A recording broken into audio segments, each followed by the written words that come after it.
did that for my American viewers so they think I'm cool. Anyway, welcome to the channel. And those regular viewers will probably know that I do like to go through my news feed and put out any interesting articles that I find and discuss them on the channel. So this is what we're doing today. I recently had something come through from the Legacy Media, Daily Mirror, and it spoke about Alan Titchmarsh, one of my favourite gardening presenters. And he urged British gardeners to sow seeds from these 4 plants, otherwise you'll regret it come the spring. So I thought, ooh, I don't want to regret things. So I had a look at it, I had a read of it, and I was expecting something different. In fact, there was one seed that I would definitely recommend sowing at this time of year, and it wasn't even on the list. So what I'm going to do, I'm going to explain his list. I'm going to explain why you want to plant it now and not later, and at the end of it I'm going to tell you the one seed that I thought was blindingly obvious that should have been on the list, which is way more interesting than other plants. So we'll get on with it. Let's start off. What are these plants? Oh, it's so exciting. You could have told me there was a leaf on my shoulder. Right, these 4 plants, they weren't actually plants, they were groups of plants. They were trees, shrubs, hedging, alpines, those plants.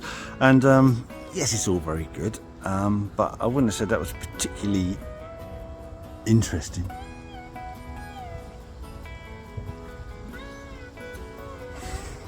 Shrubs.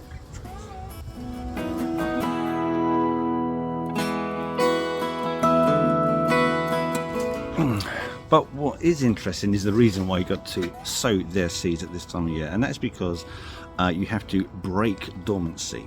And this is regards to the plant creating a barrier around the seed that prevents it from germinating too early, because if it germinates too early, the seedling will emerge and then it can be damaged by the frost, and then you've got a dead plant. So that's no good. So what happens is this: they have a seed coat that normally requires a cold period called cold stratification.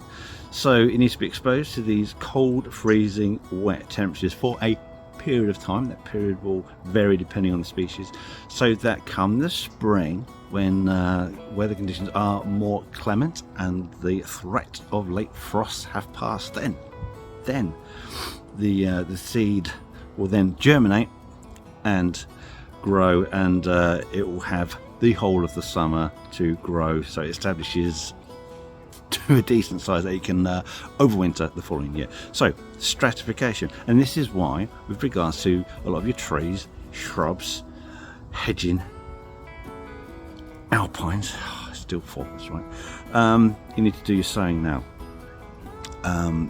You need to check, because obviously that will encompass a massive range of plants. There's no point me trying to go through them one by one, because I'm not going to. But you know, if you're going to do seeding now, then make sure that you're using equipment that can actually also tolerate the cold. So you're looking at, if you're looking at terracotta pots, they need to be fired to a temperature enough that they are frost hardy and won't fall apart with a little bit of cold, which is what all the cheap pots will do, and decent heavy duty seed trays. So just check online or in your books, research which plants require which sowing conditions, and then you'll be absolutely fine. So yes, Alan Titchmarsh is absolutely right. These plants, if you're growing them from seed, no one does that anymore.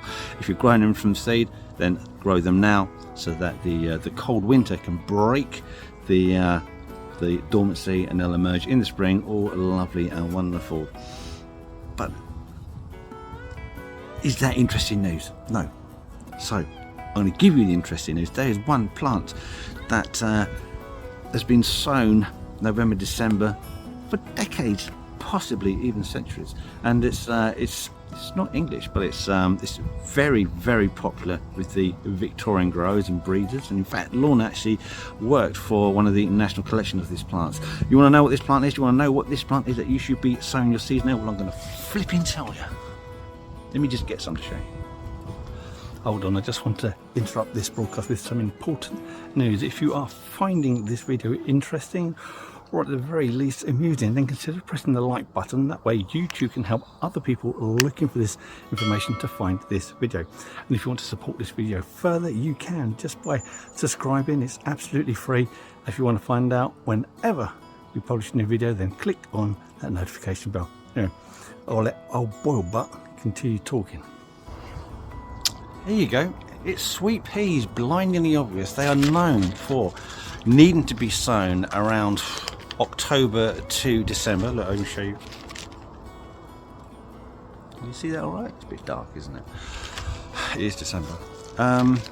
Because, again, these need cold stratification in order to get them to germinate. Now, I do know that people also sow these in January, February, March time, but in order to do that, they bypass breaking dormancy by nicking or getting some sandpaper and rubbing the seed coat in order to allow water to penetrate and get into the seeds, so again it germinates. So this is the one that I would recommend sowing now, so you don't regret it in the spring, because Lorna loves these, and we will be doing a video on how to propagate these later on, because as I said before, she used to work for the guy who owned the National Collection for sweet peas, so she's a mine of information with regards to growing this. Anyway, if there's any other plants that you think that we should be sowing now, plants that are interesting, not trees, shrubs, hedges now, then let us know. Put it in the comments. We'd love to hear from you, because it's something better than getting a head start on everybody else, so that come the spring you are up and running and ready to go. And of course, anything that's unusual, interesting, that needs to be sown now, we'd be interested in hearing about that. Anyway, before I go, I've got one last thing to say to you, and that's all about how you can support this channel, and it doesn't cost you any money whatsoever. So before I go, have a Merry Christmas, and see you in the next video. Goodbye. Right, now, just before you go, if you want to see more content, more behind the scenes stuff, and images that I've taken of some weird freaky plants over the years, then you're in luck, because we've created an Instagram page. So you can find the link in our description, you can find the link on our main page, and if I'm clever enough, I might be able to get a link somewhere up there. Anyway, thank you for watching, and if you want to see more YouTube stuff, then check out this video here. That's quite a good one. And if it doesn't float your boat, then another one right there. And enjoy these while still got the strength, imagination and aptitude to make them. Thank you for watching. Goodbye.